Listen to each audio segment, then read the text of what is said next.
میگویند که ما در زمان زندگی میکنیم که تمام کارهای ما توسط تکنولوژی انجام داده می شود. تکنولوژی اکنون کارهای ما را ساده و آسان میکند. وابسته به این در تاجیکستان دانشگاه تکنولوژی تاجیکستان فعالیت میکند که در سمت‌های مختلف متخصصان را آماده میسازد. و دوستان عزیز، امروز به دانشگاه مذکور آمدیم تا از لابراتوری و آزمایشگاه مخصوص این دانشگاه دیدن کنیم. رفتیم. درود بر شما. خوب هستید؟ خب هدف ما این است که برای بیننده نشان دهیم که امروز دانشگاه مذکور چه شرایطی دارد و تمام داریم معلومات دهیم. در دانشگاه تکنولوژی تاجیکستان که زیاده از 7 فاکولته ها موجود می باشند و برای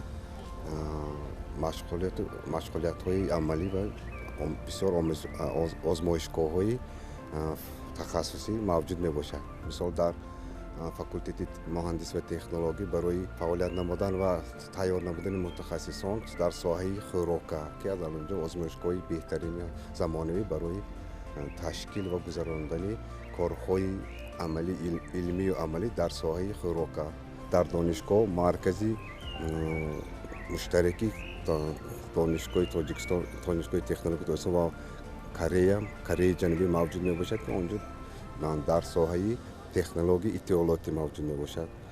اینچنین در دانشگاه باز پارک تکنولوژی موجود می باشد. در آنجا نیز دانشجویان و محققان جوان با استحصال محصولات گوشتی و آردی به واسطه مشغول می باشند.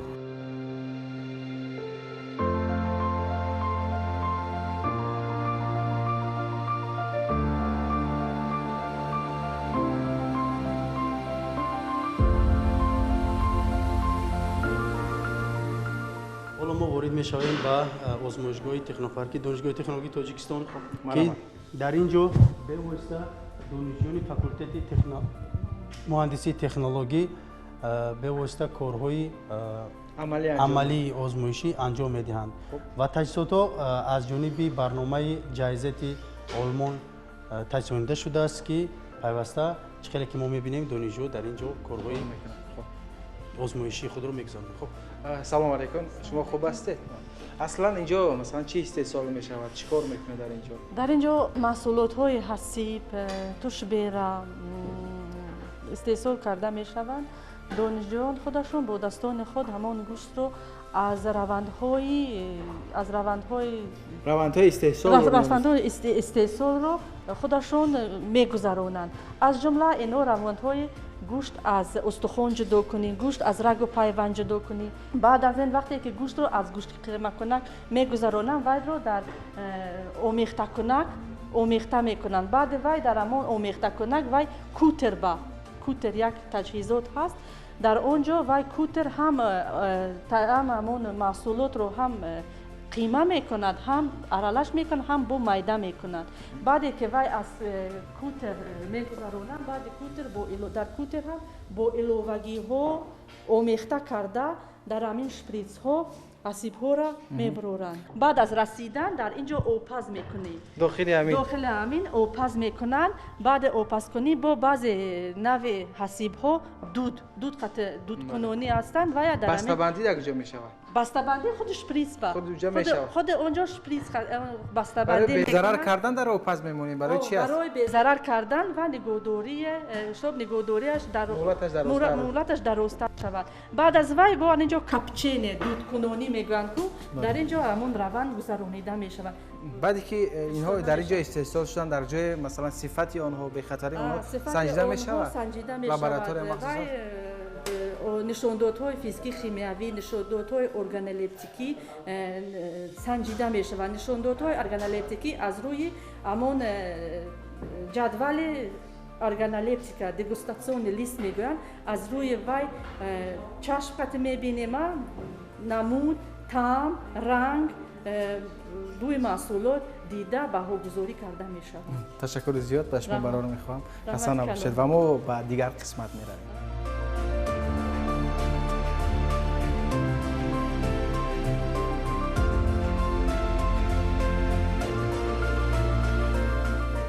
حالا ما وارد میشویم به آزمایشگاه کافدرای فیزیکا و فنهای تکنیکی که در اینجا به واسطه دانشجویان فاکولته تلکمونیکاسیا و تعلیمات کسبی корҳои озмоишии худро мегузаронанд. Донишҷӯёни донишгоҳи технологии Тоҷикистон дар ҳама гуна озмунҳои ноҳиявӣ ва ҷумҳуриявӣ фаъол буда, соли гузашта дар озмуни илм, фуруғи маърифат дар он ҷо 14 нафар ҷойҳои сазоворро гирифта дар даври ноҳиявӣ ба даври ҷумҳуриявӣ роҳ гирифтанд, ки дар даври ҷумҳуриявӣ ҷои якум ва ҷои дуюмро соҳиб гаштанд. бале. Аз донишҷӯёни шумо? Бале. Аз кадом ихтисосо? Аз кадом масалан номинатсия? Номинатсияи технология дизайн як омӯзгор буданд, ки унҷо таҷҳизоти истеҳсоли пахта, нахи пахта дар он ҷо ҷои сазовори ҷои якум шуданд ва муаллима аз кафедраи физика муаллима Шарипова бо истеҳсоли тарзи хоссаи ҳалво ғолиби озмун гардид. Ташаккур зиёд. Хоб инҷо чиҳо ҳаст? Устод метавонед барои мо бифармоед ки бачаҳо дар инҷо чӣ корҳо анҷом доданд? خب این اسبابی که شما میبینید این برای معاین کردن آموزش مولتیپلیکاتور این از وظیفه فونکسش از آن عبارت است که زبان ماشینه را به زبان انسانیت برمیگردد. خب مثلا این رقم هایی که شما میبینید این دشفرکتورش باشد برعکس زبانی ولی انسان از قیمت های خرد و کلان به زبان ماشینی برمیگرداند. اینش از برعکس. خب و اینم یعنی دیگر یعنی اسبابی که شما میبینید خودی به واسطه کارکرد همه دانشجوها هستند خودشان معرفی میکنند. خب شما این کارا رو اینجا اختراع کرده؟ خب امیر چی هستی؟ این دستگاهی میباشد که беззараргардонии дастон یعنی با توسط پای استفاده برده میشود. از بالا تیار میکنیم محصول در وجود یعنی در آنتیسپتیک و سپرتی رو در اینجا محصول میچکیدن باز از همین جا بعد پهن میکنن. باز چیکار کردید شما؟ این دستگاه مقصد دستگاهی میباشد که اینا با مسئله ساختمانی مقصد ساختمانی غشت نم خیلی چیزا استفاده برده میشود. غشت وقتی غشت سرخ هر خیلی مقصد با همون چقدر گرمی دارد در اینجا میمونه و توسط همین ما گرمی همون غشت رو میسنجیم. یعنی که در کدام چقدر حرارت همین خشت آماده شده است این معاین میکنه. همین دستگاه معاین میکنه. من در آینده باز نقشه دارم برای اومدن سیل، برای اومدن ترما، مقصد در جای ما همش چند فایز کوه است. ما از همون سبب میخوام در آینده همین یک دستگاه اختراع نمایم که برای ترما و سیل و پیشگیری کردن من مقصد دستگاه اختراع کنم. خب تشکر آفرین خسته نباشید. و باز چی هست اینجا؟ همین اسباب دیگری میبینید که دانشجوی ما اختراع کردن به واسطه محصول خود اختراع که همین دانشجوی ما است بادی به طریق شمال برای استحصال کردن جریان الکتریک و اینچنین از نور آفتاب استفاده بردن ولی منبع از آفتابی سالنشتی بطری میگن استفاده کردن و این گنراتوری که گنراتور خورده موندن این انرژی مکانیکی رو به انرژی تبدیل دادنشان ما هم از نور آفتاب هم از باد یعنی که از شمال ما چیکار میکنیم برق رو استحصال میکنیم.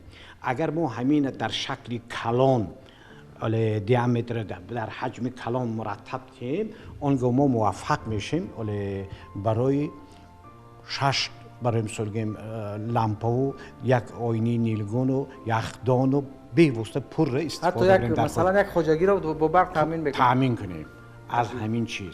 یعنی بعضی منطقه‌ای داریم که باد در اونجا همیشه هست. البته چون مثلا مثل فیض‌آباد. البته مثل فیض‌آباد در اینجا در نظر میشد و تاجیکستان ما تاجیکستانی آفتابی است. آفتابی است.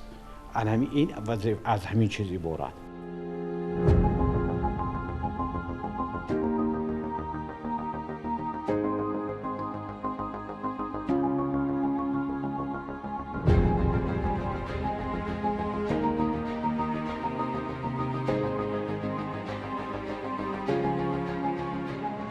حالا ما وارد میشویم به مرکز مشترک تاجیکستان و کره.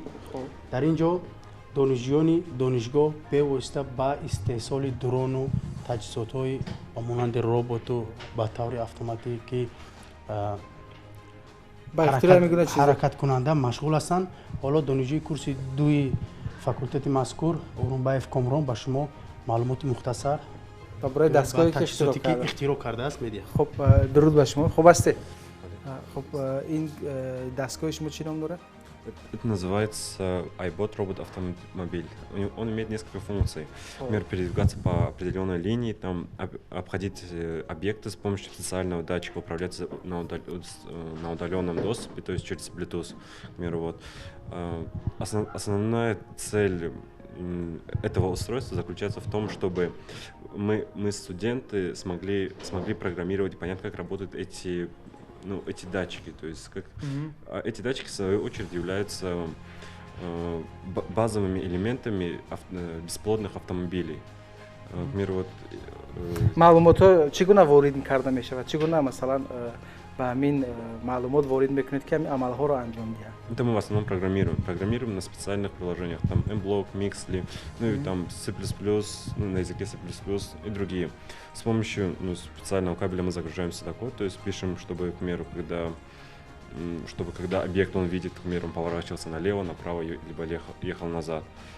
Таким образом функционирует. Сейчас я могу продемонстрировать все перечисленные, то есть по определенной линии, там, вот этот. Ино ҳамаш як дастгоҳанд, як гуна барнома доранд. Они все одинаковые, но тут разные коды, разные программы. Один функционирует с помощью этого датчика, другой с помощью этого, другой с помощью Bluetooth. Озир чӣ кор мекунад? Озир рӯшан карда мешавад? Этот робот и это тоже передвигается по линии, по вот этой черной линии. Ҳаминҷо. С помощью вот этого датчика, то есть он оценивает. Ҳис мекунад ҳамин сиёҳро. Да, он оценивает белые и черные цвета, и вот так передвигается. Мешавад? Да.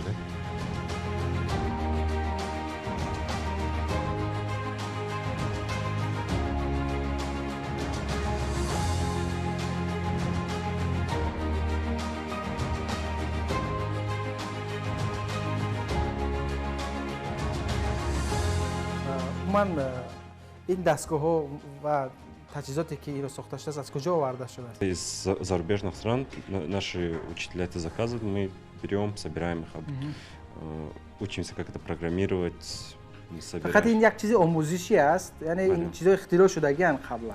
فقط برای آموزش، برای ساختن، برای مثلا در عمل تطبیق نمودن این کارو انجام میده. خب عجیب، خیلی عجیب است. و وقتی که این چیزها رو از خود میکنین در مثلا استحصالات کار کردن آسان‌تر میشه. Понимание, как работает та или иная техника, есть уже более взаимодействие с более сложными конструкциями будет уже как бы основа для этого уже будет сформирована. شما کورس چندم هستید؟ Второй курс. کورس دوم. الکی این چیز رو در کورس دوم از خود کردید. وقتی که کورس‌های بالاتر باشد باز فکر میکنم که مثلا دستگاه‌های مرکب‌تر استفاده میکنید. Наши ребята еще работают с другими роботами. Не только это, также есть дроны, то есть программирование. Ну, также дроны, к примеру, их привозят, но дело в том, что это не просто игрушка. Там можно уже с помощью Wi-Fi загружать код и работать с ними. خب شما با ساختن مثلا کدام دستگاه مشغول هستید؟ این دستگاه ما وابسته هم ذهنی سونی دارد یا اسکوس اینتلکت. ما میتوانیم که توسط این دستگاه نام شد همین در فرما موندگی هستیم. وقتی که ما با کامera نگاه میکنیم همین دستگاه اینچون دری دارد که در گشوده میشود و باز بعد از چند ثانیه در پوشیده میشود. یعنی چهره انسان رو وقتی که چهره انسان رو دید گشوده میشود. چهره انسان‌هایی که در این برنامه مثلا وارد کرده شده فرق نداره کدام آدمی باشد. اگر همون چهره رو دید گشوده میشه. برای اون است که وقتی در فرما چخیل از وقت کار بسیار است ممکن نتوانند خودشون گشوده که در دستشون اگه چی باشه. بله فهمیدم. یعنی برای اونها کمک میرساند که مثلا وقت زیادتی رو برای گشودن در صرف نکنه. خب میتونید از نزدیک برای من اون در برنامه انتری این رو ساختیم که چنین برنامه رو در اینجا خودت ساخته؟ نه برنامه بود ما در برنامه کدها رو وارد نمودیم و طرز کار این برنامه چنین است. مثال وقتی که ما رو پخش می‌کنیم چهره شما رو بله دید چهره من رو دید خب باز شد مثال چهره شما رو دید خب بله ذهنی سونی داره میشه ولی نخیر خب چهره میتونه که در دیگر جا هم یا فقط برای اونهایی است که مثلا واقعا خیلی مثلا دستگاه عجیب است و یعنی کارهای انسان ها رو به همین وسیله ساده تر میکنه. عجیب. شما در چند مدت اینو ساخته؟ نه اونقدر زیاد یک هفته یک هفته. ولی برنامه‌اش رو چقدر وقت دست خود کرد؟ برنامه‌اش رو توسط کتاب‌ها خوندیم و نه اونقدر وقت زیاد. نوارها هست برای ساختنش؟ نوارها نبود، تنها کتابش بود. از اون کتابش از زبان کره بود. آن رو ترجمه کرده همین برنامه رو ساختم. یعنی اینو کلانتر نیست ساخته میشود نه؟ بله ساختن ممکن است. فقط اینو در دست در نصب میکنیم، مثلا در قسمت بالای در نصب میکنیم و خودش مثلا در باز میشود. عجیب. آفرین. برای درهای کلان هم کردن ممکن است. بله. و اینجا درون است نه؟ این درون مال شما است؟ شما اینو درست کردید؟ این رو ما ساختیم و برنامه‌سازی کردیم. اساساً ما چند گرم است؟ راستی خیلی سبک است. تخمینا 300 یا اینکه 400 گرم همین خیلی است. و درون برای چی ما این رو استفاده می‌بریم؟ یعنی ما اینها رو از دیگر دولت به ما می‌آورند، اما این رو یعنی طرز ساختنش، طرز ساختن و طرز چه استفاده یعنی بودنش، برنامه‌سازی کردن رو یاد می‌گیریم. و ما چیکار کردیم میتونیم این درون کامera دارد دچکی که از زمین تا آسمان چند متر در بلندی استفاده معین میکند و ما همین امکانات ها رو گرفته استفاده برده از آن یک چیزی کمتر پورتر ساختن میتونیم. مثلا میتونیم که توسط کامراش نه تنها برای یعنی کامera کردن که دیگر چی میتونیم توسط این ما دستمون رو یعنی که دستمون رو فهمد یا اینکه روی انسان رو یعنی چهره انسان رو شناسد و یا اینکه از قفای انسان رو و یا اینکه همین کارها رو ما اجرا میکنیم. این چیزها رو مثلا اتوماتیک میکنه یعنی چیزایی هستن که بله توسط اینتلکت ذهنی بله و خطی توسط برنامه رو باید بله بسیارتر با زبان پایتون سرکاری میکنیم و باز چیکار کردم میشه یعنی توسط میتونید این رو بله حاضر توسط یعنی کامپیوتر اداره کنیم. بسیارتر این فونکسیایی که دارد با کی‌ها در کار میشه.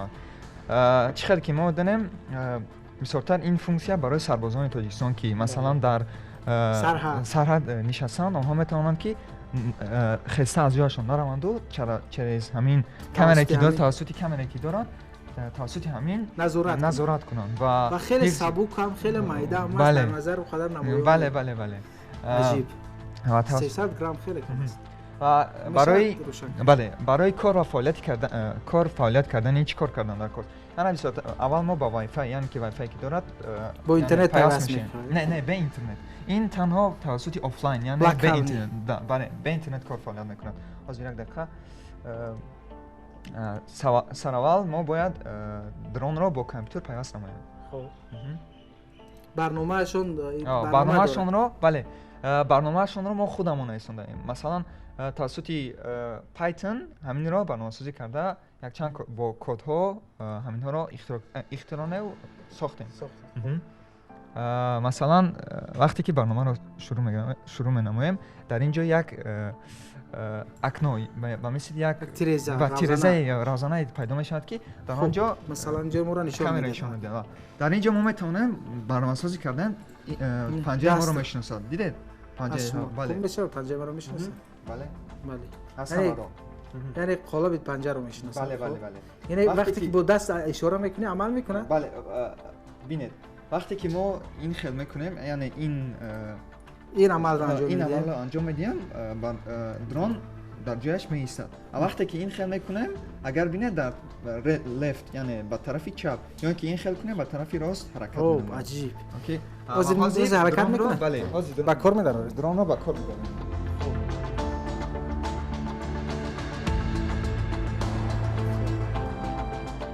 شما با دست از اونجا چی میکنید؟ اولا خوبتر میشد که توسط کامپیوتر چه خیلی اداره کرده میشد این رو نشون دیم و بعداً توسط دست رو هم نشون دیم. باشه خب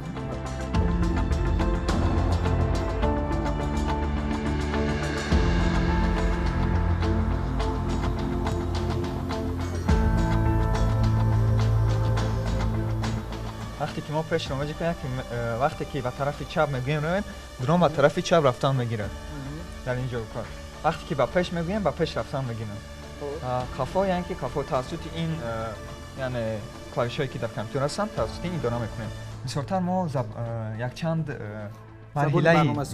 چند مرحله که برای برنامه‌ساز شدن آماده کردن در اینجا می‌آموزیم و بعداً به مرحله‌هایی که دشوارتر هستن یا اینکه خیلی قلایتر یا خوبتر هستن با آنها می‌گذاریم و بسیارتر مقصد این در چی است ما اول آماده یعنی یک چند ربات‌هایی که ربات‌های دیگر رو مثلا به مثل چند پیش یکی از دوستانمون نشان داد ایبوت لافی نام دارد آن رو یا اینکه یک چند دیگر رابطه‌های هستن در آنجا ساده‌تر هستن ساده‌ترن آنها رو و بعدا وقتی که ما آموختیم یک چیز یاد گرفتیم و بعدا با دشوارتر مکرر و با زبان‌های برنامه‌سازی کار می‌کنیم پیش از زبان‌های برنامه‌سازی کار کردن ما بسیارتر با دیگر برنامه‌هایی که اساساً برای آموختن یعنی منطقی آموختن برنامه‌سازی کمک می‌کنه با مثل اسکرچ، انتری، امبلاک و اینها رو می‌آموزیم و بعداً با زبان‌های برنامه‌سازی که در دنیا استفاده میشن مثلا پایتون، سی پلاس پلاس یا اینکه دیگر زبان‌ها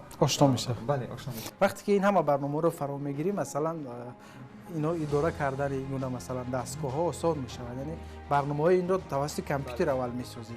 بله اول با کامپیوتر میسازیم و با این یعنی که درونی که داریم با او هم وارد می‌نماییم و بعداً درون ما اداره کردن ساده میشه. اداره کردنش خب تشکر زیاد برای میخوام واقعا هم دوستان عزیز اینجا یک مثلا آزمایشگاه خیلی جالب است وقتی که با کارهای عملی آشنا میشوی و میبینی که مثلا بچهای ما کارهای زیبا رو انجام میدن کارهای غیر عادی رو انجام میدن واقعا از پیشرفت کارهای آنها درک میادی و باور دارم که کارهای آنها برای پیشرفت تاجیکستان برای رشد کردن ساحه‌های مختلف تاجیکستان کمک میرساند.